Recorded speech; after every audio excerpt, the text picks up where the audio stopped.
Well, I had planned to use a fabulous clip from The Big Bang Theory and have Sheldon Cooper explain the rules to rock, paper, scissors, lizard, Spock. But unfortunately, the copyright police told me that was a very bad idea. So since my wife thinks that I'm already a lot like Sheldon, I'm going to take my crack at explaining the rules to rock, paper, scissors, lizard, Spock, a la Sheldon Cooper.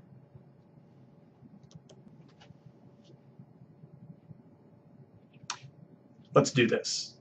It's very simple.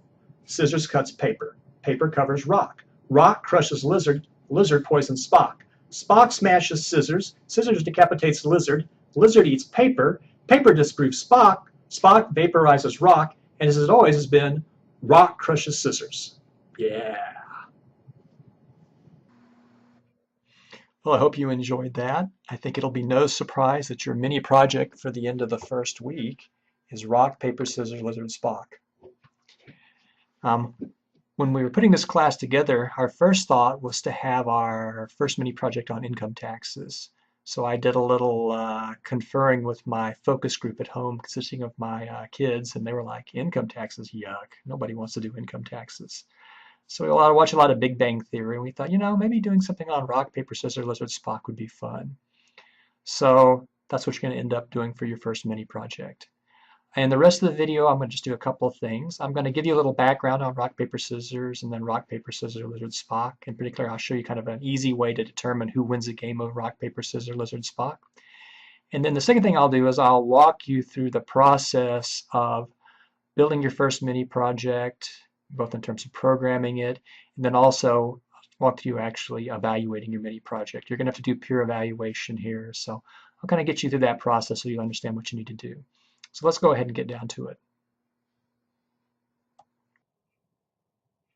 All right, let's go through the rules of rock, paper, scissors, lizard, Spock a little slower. So this is just a variant of rock, paper, scissors. We have rock, paper, and scissors. So rock smashes scissors, scissors cuts paper, paper covers rock. The problem with playing rock, paper, scissors is that you tie a lot. And if you play friends where they kind of know your patterns, you may tie more than half the time. So one way to avoid having lots of ties is to add more items. So this variant, you add in lizard, and you add in Spock. And this little poem over here is actually what Sheldon recites on The Big Bang Theory to describe it. My kids love it when I do this. But I don't expect you to actually program this rules in your first project. I'm going to tell you a simpler way using, surprise, surprise, modular arithmetic. So over here I have the rock, paper, scissor, lizard, Spock wheel. And in fact, it's really the rock, Spock, paper, lizard, scissors wheel. And the way to remember this is you put Spock next to rock and lizard next to scissors. Now, why is this wheel useful? It's because I can figure out who I win and lose to based on where I sit on the wheel. So let's consider Spock. Spock always beats his counterclockwise opponents. Spock vaporizes rock, Spock smashes scissors. But he always loses to his clockwise opponents. Paper disproves Spock. Lizard poisons Spock. In fact, this holds for every item on the wheel. So if we want to go through and figure out who wins at rock, paper, scissors, we can take the numbers for each of the items. Maybe when we look at their difference. So we could take paper minus Spock. Okay.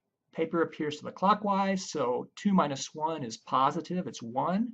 Therefore, paper beats Spock. Okay. Lizard, 3 minus 1 is 2. It's actually clockwise. What about, let's see, we have scissors minus Spock. So we have 4 minus 1, that's 3. Well, let's see, 3 has gone far enough around where we're actually kind of counterclockwise. In fact, we have, let's rock is 4. So we have 0 minus 1. That's negative 1. Gosh, what do we do there? We could use modular arithmetic remainders. We could go through and take minus 1 remainder 5. Remember what I talked about. Whenever you have a negative number, you're taking a remainder. You can just think about adding in the number you're taking the remainder with as many times as it takes to get it in the range between 0 and 5. So here, if we take negative 1, we add 5 to it, we get 4.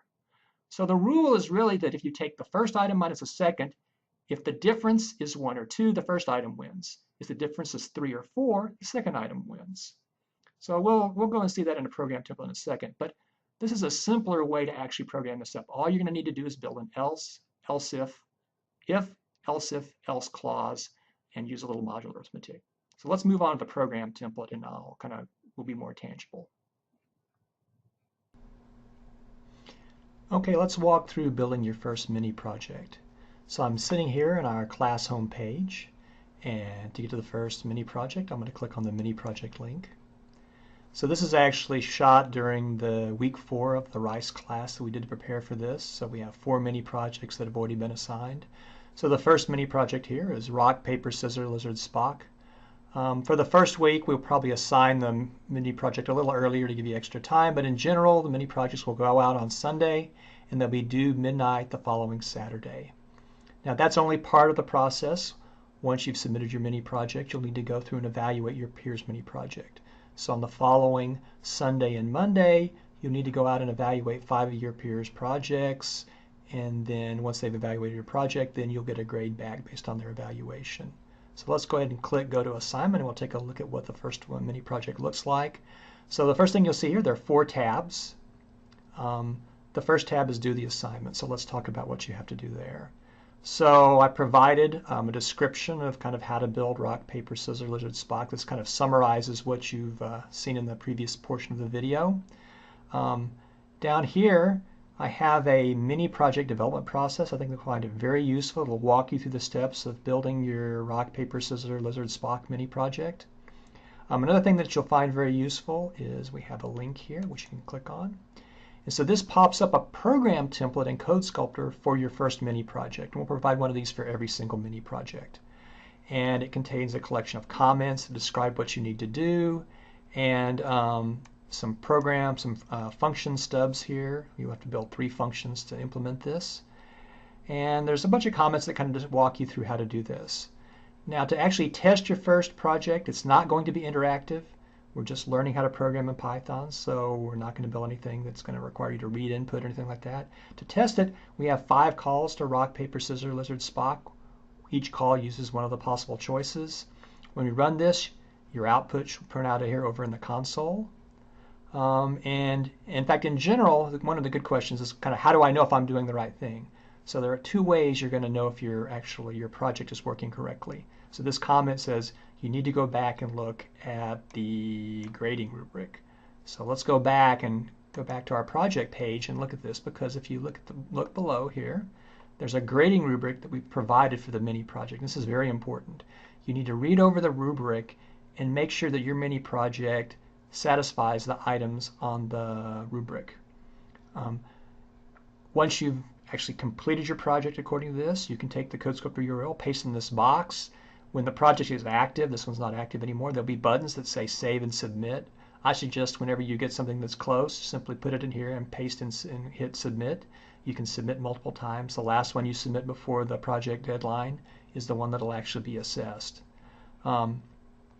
Let's go back up here. Once you've submitted your project, the next phase is to go through. This will become active. We need to evaluate your classmates. If you click on that, it will give you the URLs for 5 of your peers' projects. You'll cut and paste them into the window, you'll run them, and assess them according to the rubric. Each item will have a pull-down window that'll kind of give you a limited number of choices from max to 0.